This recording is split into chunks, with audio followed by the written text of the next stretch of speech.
Nagkamali ka yata ng pinagsabihan. Nakalimutan mo ba kung ilang milyon ang bumoto kay Senator Robin Padilla? Oo nga pala. Kapag artista, feeling VIP. Correction, VVIP. Alam mo kung bakit sobrang daming nagtatanggol kay Senator Robin Padilla ngayon? Na akala mong ikaw ang papanigan ng mga Pilipino? Kasi si Senator Robin Padilla ang nagsasabi ng boses ng Pilipino. Hindi ng boses mo boses ng mga naaapi, naghihirap, at inaabusong Pilipino. Baka kasi akala mo, dahil sa meron kang sikat na drama, papanigan ka ng mga Pilipino. Pero nahuli ka na sa balita. Kasi alam na ng mga Pilipino ang ibig sabihin ng red tagging.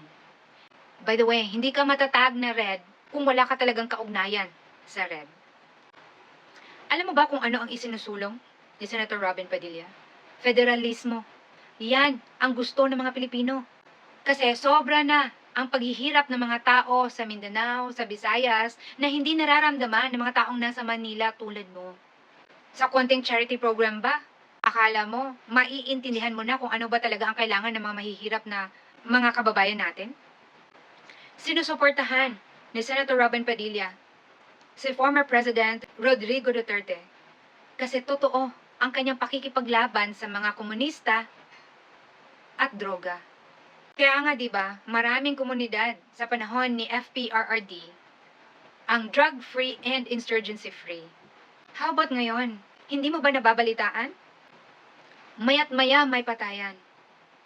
Tapos yung malala, lantaran na ang pagbebenta ng droga. Tapos bigla kang nagsalita kasi gusto mong magpaawa kasi na-red tag ka? Naawa ka ba sa mga biktima? Sa mga estudyanteng dinala sa bundok tapos ginawang NPA? Nagsalita ka ba tungkol sa mga pang-aabuso ng mga babae na miyembro ng mga namumundok? Naawa ka ba sa mga katutubo natin sa Mindanao? Na sila ang laging nagiging target ng mga NPA? Sila ang laging nare-recruit? Sila ang pinapangakuan ng kaginhawaan pero ano ang nangyari? Pang-aabuso ang kanilang nararanasan. Ano ba daw ang nagawa ni Senator Robin Padilla?